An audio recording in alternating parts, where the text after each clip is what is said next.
Hello everyone, welcome back to my channel. मैं हूं श्रेया भटनागर और आज मैं लेके आई हूं शॉर्ट एंड डिक्टेशन। अगले 5 सेकंड में मैं स्टार्ट कर दूंगी, तो प्लीज़ आप लोग रेडी रहिएगा।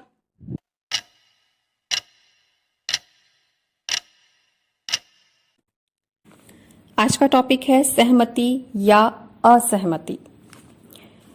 विपक्ष शासित 8 राज्यों ने वस्तु एवं सेवा कर अर्थात जीएसटी की 2 श्रेणियां तय किए जाने की घोषणा पर जिस तरह सहमति जताई और साथ ही कुछ शर्तें भी आगे रख दी, उससे फिलहाल यह अनुमान लगाना कठिन है कि आगामी जीएसटी काउंसिल की बैठक में क्या होगा।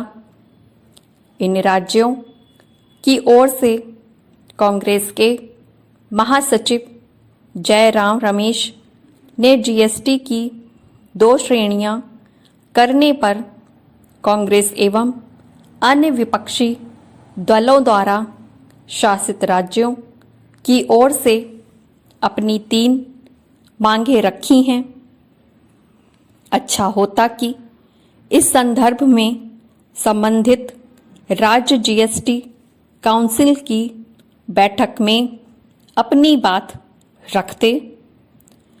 क्या जीएसटी के 2 स्लैब को लेकर विपक्ष शासित राज्यों के राजनीतिक दल और विशेष रूप से कांग्रेस श्रेय लेने की राजनीति कर रही है, अथवा यह दिखाना चाहती है कि वह हर मामले में विरोध जताना जारी रखेगी।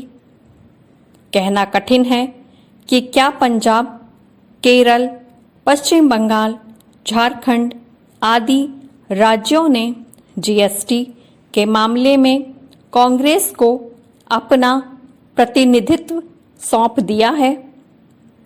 जो भी हो, इसकी अनदेखी नहीं की जा सकती कि कांग्रेस जीएसटी की 2 श्रेणियों की पैरवी करती रही है। क्या तब इसे इसके परिणामों और खासकर राजस्व में फौरी कमी आने का भान नहीं था? जीएसटी को जब सभी दलों की ओर से संसद में सहमति मिली थी, तो उसे आर्थिक सुधार के मामले में एक मील के पत्थर की तरह देखा गया था और पक्ष विपक्ष के दलों के रवैयों को सराहा गया था। लेकिन बाद में राहुल गांधी संकीर्ण राजनीतिक कारणों से जीएसटी को गब्बर सिंह टैक्स बताने लगे। इससे इनकार नहीं कि जीएसटी में समय समय पर अनेक बदलाव करने पड़े हैं और संभवतः उसकी 2 श्रेणियां बनाए जाने के बाद भी यह सिलसिला कायम रहे। लेकिन आखिर ऐसा कौन सा कानून है जिसमें समय के साथ कुछ फेरबदल करने की आवश्यकता नहीं होती? जीएसटी की 2 ही श्रेणियां किया जाना समय की मांग है। बेहतर होता कि यह मांग और पहले पूरी हो जाती। अब तो इसमें बाधा नहीं खड़ी की जानी चाहिए। आर्थिक मामलों में दलगत राजनीतिक हिस्सों से ऊपर उठने की आवश्यकता होती है। इस आवश्यकता को क्षेत्रीय दलों को ना सही, कम से कम कांग्रेस को तो समझना चाहिए और उसकी पूर्ति में सहायक भी बनना चाहिए।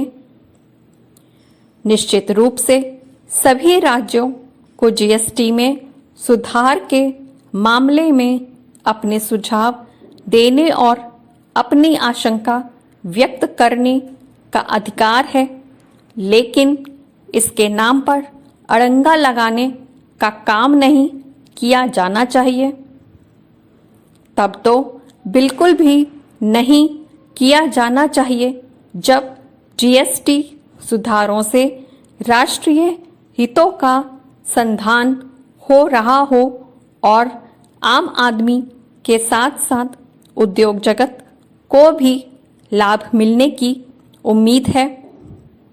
इसके अतिरिक्त इसके जरिए ट्रंप टैरिफ की चुनौती का सामना करने में भी आसानी होगी।